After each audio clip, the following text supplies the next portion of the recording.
Jarre Snyder wasn't just another social media name. At 31 years old, the Georgia-based TikTok and YouTube creator had built a following for his upbeat, confident personality, a man chasing his dreams in the digital world. But in November 2024, that growing story took a dark and tragic turn. Friends say he had been out one night in the Atlanta area, spending time at the local strip club before heading home. It seemed like any other night, until he suddenly stopped answering his phone. In the days that followed, Snyder's family noticed something that made their concern turn to fear.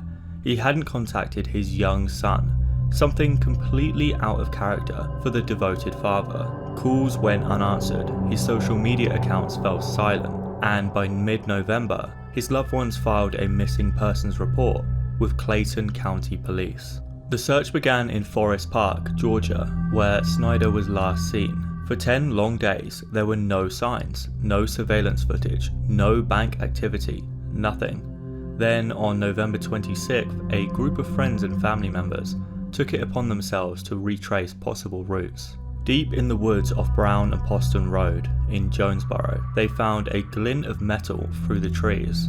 A silver Toyota 4Runner. Inside was Jarre Snyder. His vehicle had crashed down an embankment, hidden from the road, invisible to passing traffic. When investigators arrived at the wooded crash site where Snyder's vehicle had been found, the scene raised more questions than answers. The Toyota 4Runner had veered off the road, tumbling down a steep embankment, almost completely hidden from view. From above, it was clear why no one had seen it sooner. The wreck was concealed beneath layers of trees and leaves, invisible to drivers passing by for nearly 10 days. According to police reports, there was no sign of foul play, no evidence of another vehicle involved, and no indication that anyone forced Snyder off the road. Instead, early findings pointed towards a single car incident. Investigators believe Snyder lost control of his vehicle sometime during the night of November 15th. The road in that area is known for sharp curves and limited lighting, conditions that make late night driving especially dangerous. But the biggest question, how did he die, was answered in the following days when the medical examiner's office released its findings. According to the autopsy, Snyder's cause of death was blunt force trauma sustained during the crash. Toxicology results later revealed that he had a blood alcohol content over the legal limit, suggesting he may have been intoxicated when he lost control of the SUV. Detectives later determined that the crash likely occurred not long after he left the strip club. The area where his SUV was found, a rural stretch near Brown Road and Poston Road in Jonesboro, is known for its narrow lanes, blind curves and poor lighting. Evidence at the scene suggested that his car drifted off the pavement at a very high speed, striking trees before coming to rest far below the road's edge. The steep slope and dense woods made the wreck nearly impossible to see, even in daylight. Still, some questions remain. Why didn't anyone hear the crash? Why did it take family and friends, not law enforcement, to find the vehicle? Investigators explained that the site was located well off the main road, and with no witness reports or obvious skid marks visible from above, there were no initial clues. It was only when relatives used location data and physically searched the roads that they made the heartbreaking discovery themselves. In late December 2023, a 26-year-old YouTuber with over 1.7 million subscribers vanished under chilling circumstances. Carlos Henrique Medeiros, a rising YouTube figure. He'd built a sizable following known for lifestyle content, pranks and skits.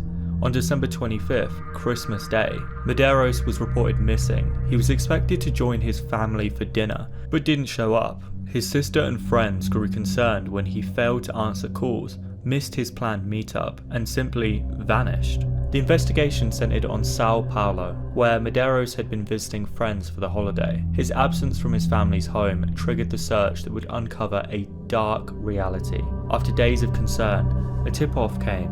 Neighbours spotted a newly disturbed patch of ground outside a couple's house. Upon further inspection, what initially looked like a mound of earth turned out to be much more sinister. Inside that burial mound lay Medeiros' body.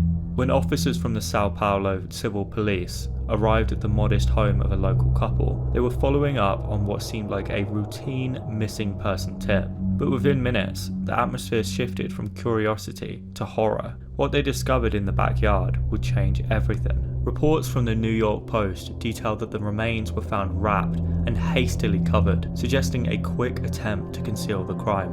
The homeowners, a man and woman in their 20s, were immediately taken into custody. Authorities say that the couple may have invited Carlos over under friendly pretenses. What happened next remains under investigation. The arrest of the couple stunned the quiet neighborhood.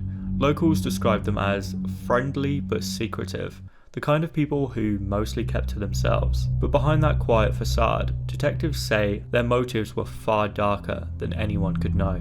According to reports from the New York Post, the pair eventually confessed to burying Medeiros in their backyard. Police initially believed he was murdered and the motive was robbery. That was until the questioning of the suspects, where the couple claimed Carlos had died during a drug-fueled sexual encounter with their sister.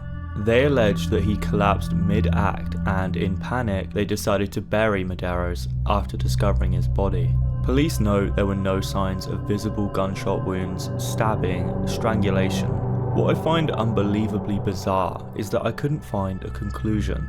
It's been well over a year and every page I look at says the autopsy and toxicology report are still pending. I even double checked with ChatGPT and it says the same thing. How on earth can this high profile case still not be solved?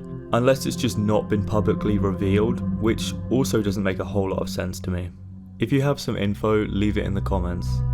Out in the quiet emptiness of the California desert lies the strange story of a YouTuber who simply vanished. His name was Nicholas Daniel Sonderegger, but on YouTube he was known to his small loyal audience as SunSpeik. He wasn't a massive YouTuber, he had 2,000 subscribers.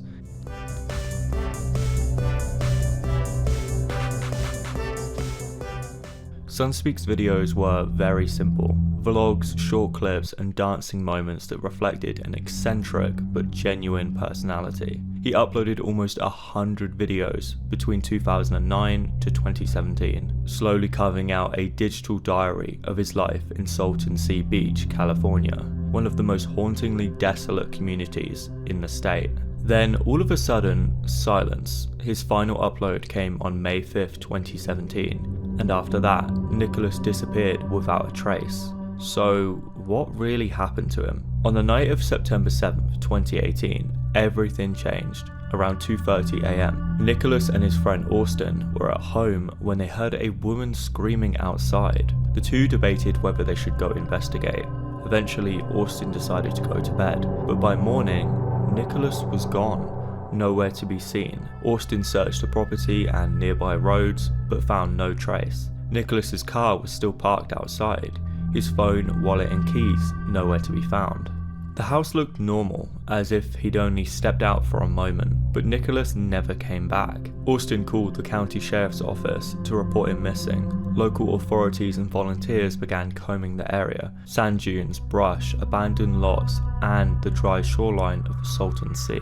After hours of searching, they found something chilling. A boot, a pair of pants, and a knife sleeve that belonged to Nicholas. But these items weren't discovered in random places. They were found in areas that had already been searched, as if they'd appeared later. No one has seen or heard from Nicholas since that fateful night. What began as an ordinary night in the desert town turned into one of the strangest unsolved disappearances. Despite extensive local searches, there have been no confirmed sightings. No activity, no new traces. For a man that once documented his life online, Nicholas's disappearance felt like he had been erased. On r/unresolved mysteries, theories began to surface. Some viewers believe Nicholas simply walked away, that he wanted a clean break from society. Others believe that something far darker happened. The Salton Sea region is notorious for abandoned structures, poverty and isolation, the perfect backdrop for mystery. Rumours circulated that Nicholas might have been met with foul play related to the screaming woman, or that he succumbed to the unforgiving desert environment around his home. But without an official police report or confirmed investigation, there's nothing but speculation. No theory has ever been proven. Every clue leads back to the same silence, an empty desert and a man who seemed to vanish with very little answers. In November of 2014, an experienced solo hiker named Kenny Veach walked into the Nevada desert and was never seen again. Kenny was a 47-year-old adventurer from Las Vegas, Nevada, known online as Snake Bit McGee. He wasn't a survivalist or thrill seeker chasing fame. He was a man who loved the quiet of the wilderness and shared that passion on YouTube with his small, loyal audience. My name is Kenny Veach. Get ready, because I'm going to show you a few things about myself, and I'm going to let you know just what I do, what I am, and how much I enjoy life, and how I go about doing that.